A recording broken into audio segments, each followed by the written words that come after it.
Welcome. We're Bereans at the Gate. This is our video blog for today, October 27th, 2017. We've been absent for a little while. We've been on fall break. We've been sort of all over the place. So it's good to be back. Lots of things happening in the news. Let's talk about Donald Trump. Stunningly, let's talk about Donald Trump.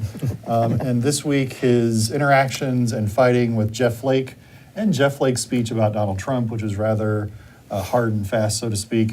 I guess, what's the state of the Republican Party right now? What do you guys think of where the party is? Is this really a long-term rupture? Is this more of a short-term phenomenon? I mean, what does your gut tell you? Mark, what do you think?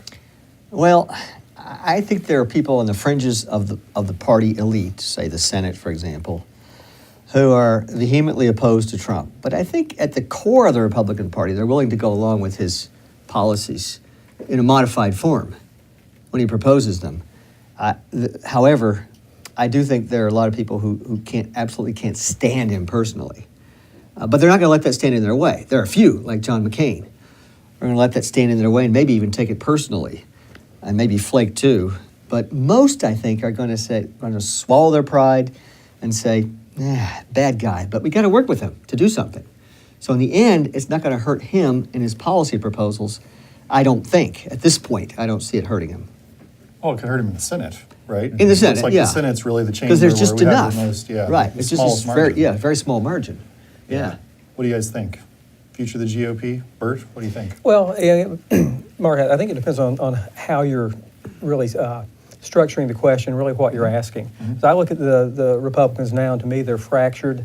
They don't seem to stand for anything. They capitulated and have very quickly taken on the persona of Trump. And as much as that persona becomes Republican Party, then again, I think I know why I used to say I always vote Republican, but I'm really an independent because of that. Now, I also agree, Mark, with what you're saying in a very pragmatic sense, and there are some things that the president is doing that I like. I mean, I'm not completely against some of the policy that the gentleman is putting forth, but I think the Republican Party, as I envisioned it, is no longer and is in trouble. Okay. Jeff, I think it's probably fair to say that of the people who are on the panel right now, we were all very critical of Trump at all different points of the campaign. You're probably the most objective in the sense that you're willing to acknowledge, maybe a little more than we were sometimes, some potential positives for Donald Trump. And even since he's been in office, you've been very good about raising things that are positive and going well. And what's your take on this question? Well, my take is really that he commits unforced errors. That's the tragedy of it, is because there are many things where we could get agreement on if he didn't continue to make these errors. Part of the problem with Mr. Trump, of course, is that he blows up everything. And for many of the viewers, they love that. He's still blowing up the Democratic Party. The Democratic Party does not know how to deal with someone who's really trying to put a permanent sever in their base with the working white lower class kind of union kind of support. He's co-opting many of their positions, so he's blowing that kind of dimension up. In fact, their reaction to them is pushing the Democratic Party way to the left, which is very harmful to their prospects. But as Bert said, I think it's very destructive to the Republican Party as well. Well, he's just it's lowering everything, and in that sense, thinking about what Senator Flake said, that is part of the overall coarsening of the public discourse, and I don't think it does anything any good. Certainly doesn't do anything good for the agenda. Yeah. So I think many of those things are going to be much more difficult to get through because of those personality issues. That said, I'm not quite as negative as Bert is about the future of the Republican Party. This too shall pass. I mean, you know. Let me ask you something, Jeff. You are almost, to me, acting like there's some strategy behind what our president does. So do you think he is actually attempting to fracture the Democratic Party?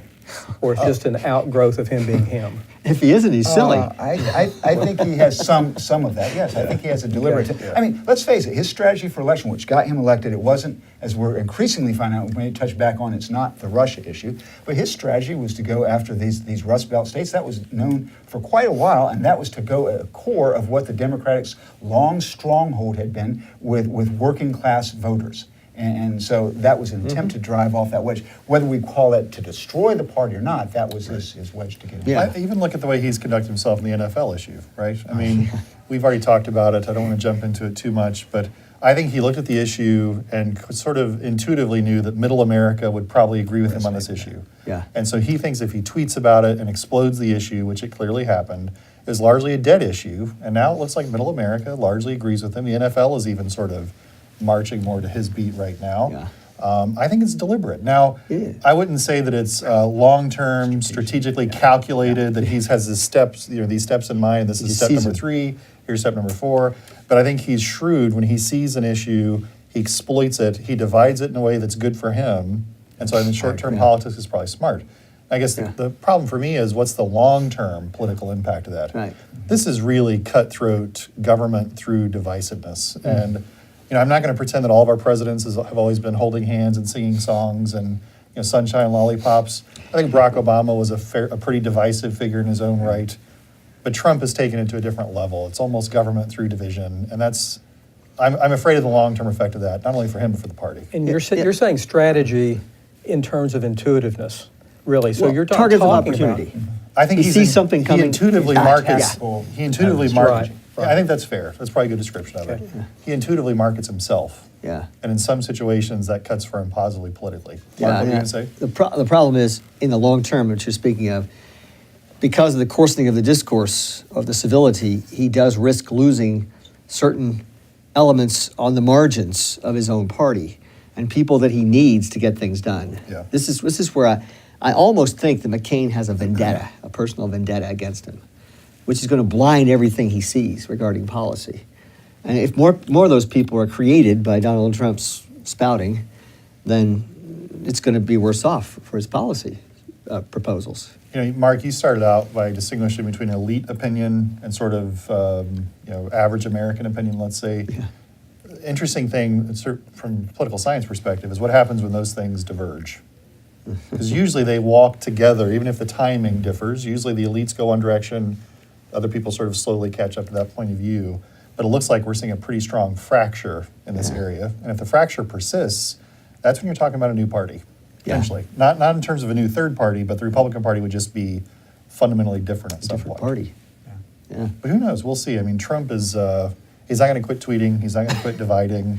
This is just par for it right now. But the problem for him is if he loses that base support, and That's his no style, question. No his question. style is such that if several things go wrong, and he is perceived by them as having betrayed them, Yep. then he has no support, and it quickly collapses, I suspect. That's true, but it seems to me he's been very careful to cultivate that base and not to alienate them. He doesn't seem to have alienated them.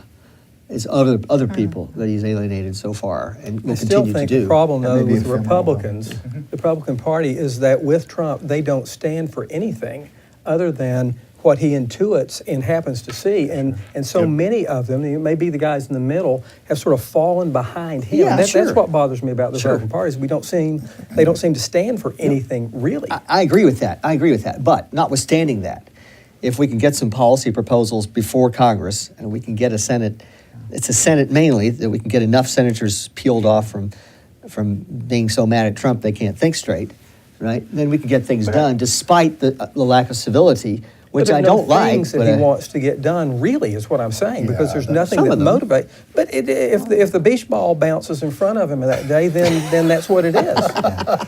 But I think in terms of the legislative agenda, and I think, Mark, you should comment on this because I'm speaking out of That's fine, turn. go ahead. Is the reality is the Republicans do not have significant enough majority, certainly in the Exactly right. Senate, Senate's to the problem. enact a distinct legislative agenda without him. So they don't have a lot of room. And unless this next election turns that, and Yeah. unless they get tax reform, that's not likely to happen. So they're in a fairly weak position. They are. If Trump had been replaced by, say, Ted Cruz, let's Oh, say yeah. Ted Cruz were president, and he's going hard after a hard right conservative agenda, Yeah. we'd see the same thing in the Senate. Oh, You'd still yeah. see moderate senators You would. from Maine and from other places just sort of say, You would. I can't go down that road, and so we'd see similar effects.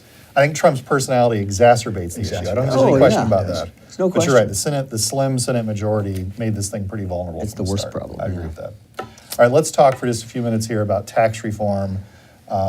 Nothing in some ways emboldens all of us like this issue because it sort of encapsulates a lot of the themes that we talk about in our blog and elsewhere. I think we all agree that the tax system needs to be reformed pretty significantly. Yeah. I guess the question I have is how likely is this as we're looking at it right now? And how do you see this thing maybe changing over the next few weeks or few months? Is it going to be sort of like what Trump's talked about so far, or do we see this kind of unfolding differently? And Jeff, what do you think? I think the thing that you can count on from politicians is the thing they value the most is their reelection prospects. Therefore, given they have had no success on anything else, this is the issue they have to get success on to go into the 2018 elections. I think you're going to see some sort of tax reform. What that consists of, I don't know at this point. That being said, there's generally, since they got through the I don't know whether we call it the tough part, but getting the budget passed with the House did yesterday, such that gives the framework to have up to $1.5 trillion of room for the tax cut proposal, whatever that looks like. Right. And now they don't have to have the worries about a filibuster. Right. Yep. That suggests we're going to have some sort of tax relief, and the question it's going to have fewer rates, lower rates somewhat, certainly lower corporate rates. Yep. There's going to be fewer deductions. Where all that mixes, I don't know. But if they do not do that, then the Republicans deserve to get thrown out of power, and they likely will. Yeah, here's the thing I fear, though. They will lower the rates, they will simplify the rate structure, but they will not cut out many deductions. That's what I fear, because they're too valuable to their constituents, and they value them. And then what does it do? Then if you continue to have the same level of government spending, then you just have worse deficit spending. And I don't get me wrong, I want tax reform. I want lower rates, I want a better rate structure. But at the same time, we've got to do something about spending, and I don't see that happening either, nor do I see the deductions disappearing in any significant way at all. Maybe that's doom and gloom, but that's what I think. Bert, let's think about this from a big picture perspective. What should be the goals of tax reform? What's the first priority you think if you're going to enact something like this, and how feasible do you think it is to actually achieve a goal like that? Well, there is, I think, a sense in which it will be helpful to get more money in the hands of the consumers. Mm-hmm. But I really don't think that should be at the core of where our tax changes come. The tax changes should be a simplification and should focus on corporate tax structure, probably leveling it out a little bit where the effective tax rates are a little bit more equal between different corporations, if that's feasible. And I'm certain how feasible it is. Yeah. From the populist movement now, I'm sure we're going to want to see some sort of a tax cut to some group of people. Right. And I think I agree with Mark. I think it's going to be really hard to pull off, because if you look at the vote yesterday, it was close, and it was close because of the high tax states. Yep. So fundamentally, what we've got going on there is high tax state. Let's pick on let's say New York, where they have a large social safety net, a lot of spending that is deductible. It means that the people in poorer states are subsidizing the welfare state in New York, and the people in New York are not going to want to give that up. Right. So this is going to be a really difficult thing, to pull off. I think amongst all of us, it's probably pretty self-evident how lower corporate rates would benefit the economy. Yeah. But maybe people should hear it from an economist. What's the impact of lowering those corporate rates, making them more equal? The Democrats are going to say this is just another giveaway to the rich, right? This is just another way to give the rich people more money. It's just a massive redistribution that benefits them. Jeff, what do you think? Sure. Well, first of all, I'm not saying this would happen, but if I could set the rate, it would be zero. Okay, we'll make you dictator. Yeah. So economists typically would say you want a tax system that causes the least distortion, the least impact to individual behavior, both firm and consumers, as possible. And so typically the answer will be tax income once, tax it at the source. Because right now we effectively tax income twice. We tax it at the corporation, then when they pass dividends, they tax it down at the individual level. I used to be in favor of that position, tax it at the source. I've become perhaps a little bit more cynical in my old age. Actually, I've become more of a public choice economist. And what I've realized is it's the very presence of a corporate tax system which enables the loopholes that can engender all the K Street lobbying, which creates all the corruption in Washington, D.C. I would much rather not tax corporations at all and tax the dividends at a much higher rate, because the chances of you or I effectively lobbying Congress are very low, which is precisely why my proposal will not happen, because this creates That's right. a demand for politicians Yep. by continuing to have this tax on corporations that continues to insist there's benefit for them to lobby members of Congress. But if I could, I would have tax it once, preferably tax it at the end receipt, which would be at the individual level. Let me add a point to that, and I agree with Jeff completely. I'm going to add, too, that I think the Republicans, at least the ones who are in favor of tax reform, need to push the notion against the Democrats that this is a tax break for the rich.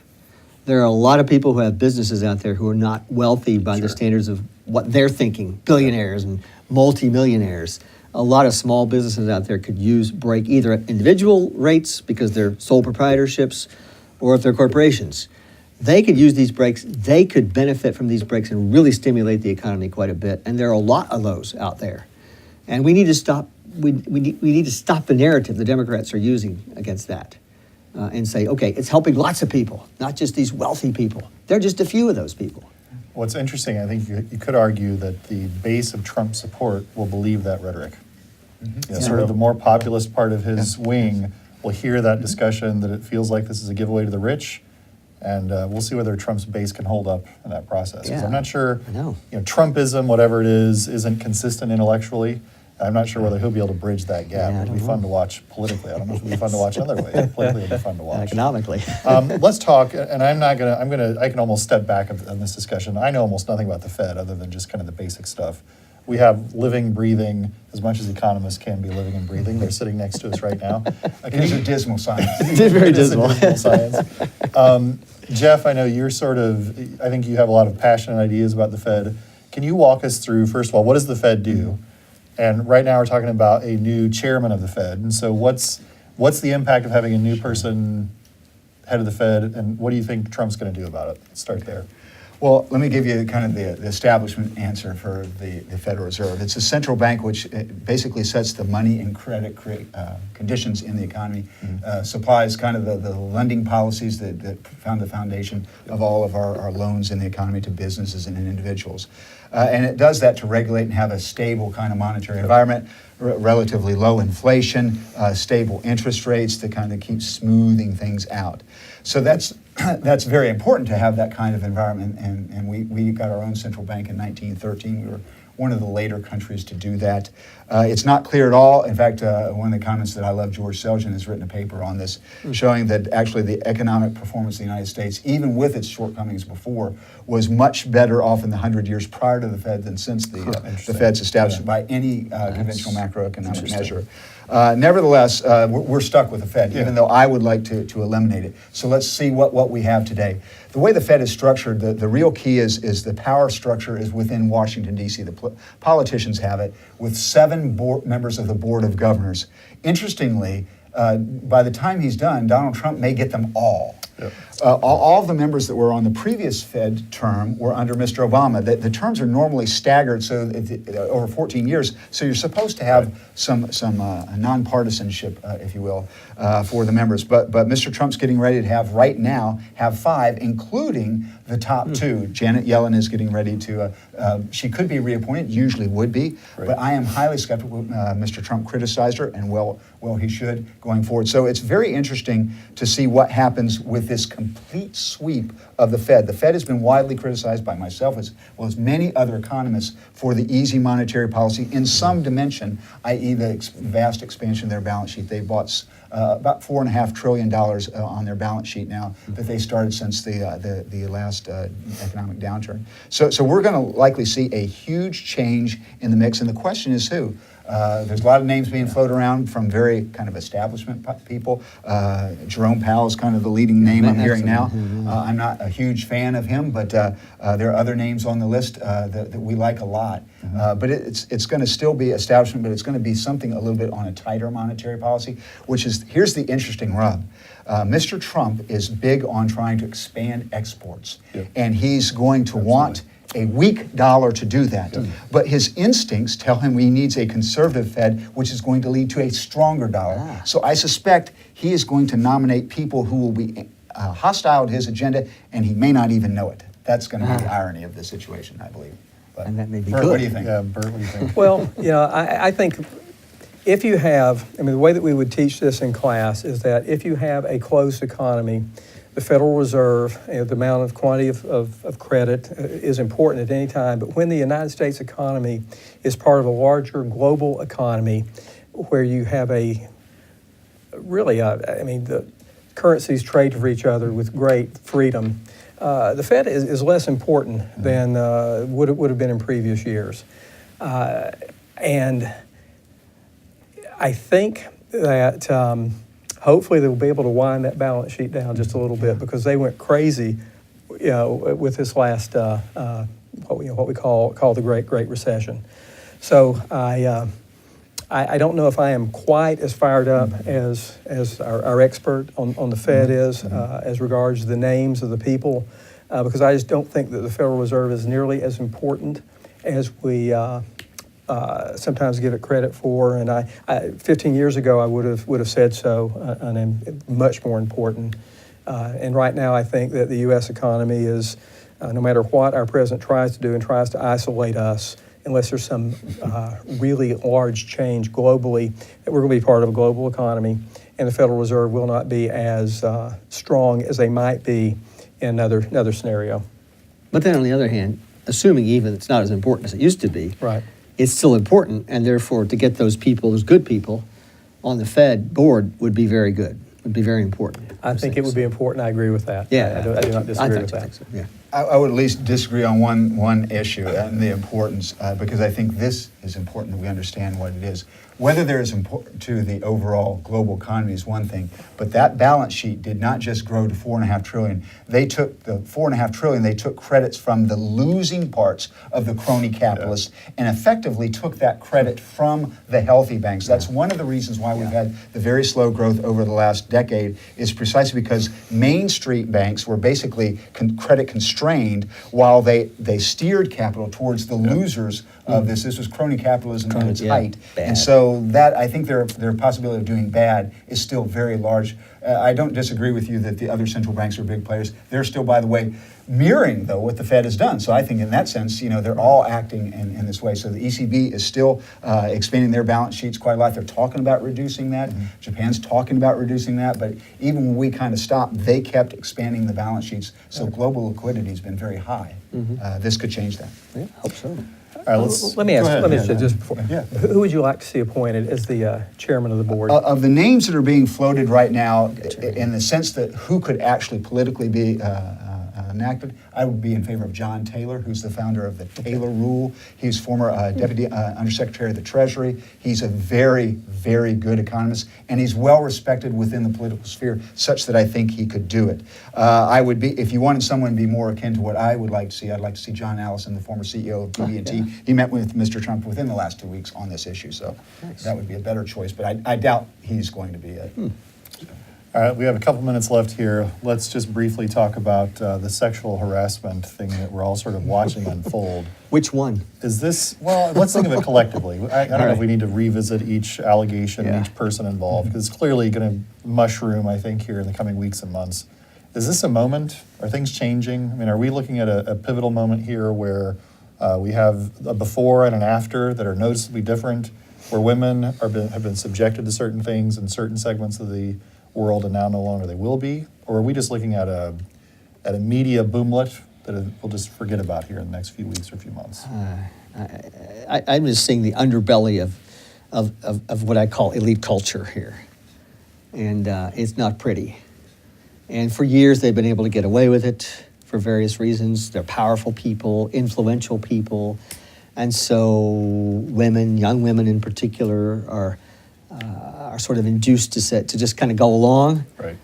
And this is finally, they're coming home to roost, right, on these people. You can't, this thing can't last forever. They just can't keep getting away from it for decades. You mean this kind of behavior? Yeah, this kind of behavior, You right? could argue it's lasted for Well, yeah, quite it's a lasted forever. quite a while, but Yeah. I think we're Yeah. coming into an era where it's not as tolerated as it used to be. And it only takes a few people to start the ball rolling, and then the whole thing just kind of snowballs after that. What's interesting about it culturally is this is happening in one of the most progressive bastions of our culture. Yes. Right.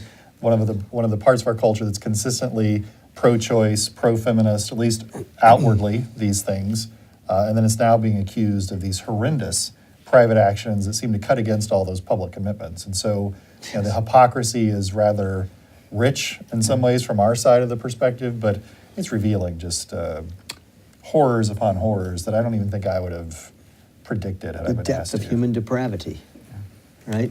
What's that biblical verse? Some people's sins are readily apparent, others follow behind. Yeah. But they all come out. God has a way of bringing out that sin in the world. So to show the hypocrisy and the universal nature of our sin problem. Yeah. It's true. I can answer your question, I think, from my perspective. I do not think that this will really change anything. I don't think it'll change anything in their culture or in the subculture culture, of you the entertainment industry. Yeah, well, I do maybe not, not. because I believe that the American people will still want to see what we want to see, and people, and I just don't think unless if people who consume the product change, I still think it's going to change. I think it will continue. I know a little bit about the ballet world, which is a sub-segment of this, and I think that this kind of behavior went on there, and it was much more accepted. And I think part of the reason we haven't heard about it is because it is an accepted part of the way you go about doing business. So the myriad of young women that have now come out and said, well, this happened to me, I think that probably happens a lot, and they just accept it as something. So I just think it's incredibly unfortunate and part of our fallen world. But there's one thing about Hollywood itself, though. It could be the product they're making has become so bad that people are going to movies less often, and maybe the industry itself will decline to such a point that it won't have the same influence that it had before, and that may lead to a lessening of the problem. Well, to people are not extent. going to Hopeful. movies because we pipe them into our home now. I don't think that's the only reason. There's bad Still- movies. People still a don't want to lot see of- them. Still a lot of money to be made. Yeah, it's a lot of money, to be yeah. made. I think it is interesting because it circles back to an issue we talked about many months ago, which was Mr. Pence's rule, absolutely, right? yep. And it's showing and illustrating the wisdom of a biblical answer to how you deal with Yeah. the reality of our natural sin problem. Guard And yourself. so Mr. Pence is looking much more astute these Yes. days. Yeah. Yes, much more moral. I will only say on a personal note, as someone who has 4 daughters, it is sobering to watch these kinds of things. Yeah. Certainly is going to affect the way that I try to teach them and train them in certain areas, to try to sort of be aware and be willing to speak out. But Yep. I think it's fair to say, at least from my perspective, women have gone through things that I wouldn't have imagined. And in some ways, I think it's positive that they're coming out and heroic in some of these instances. Some of them I don't quite understand, but it's fascinating to watch it unfold. Bert, I hope you're wrong. I really do. I hope you're wrong in the sense that this will have a meaningful effect. I fear you're probably right, just because this really is kind of tightly connected to our flaws as human beings. But Yeah, it anyway, is. thanks, gentlemen. Good discussion as always. Thank you to our viewers for joining us on this date, and we will talk to you again soon.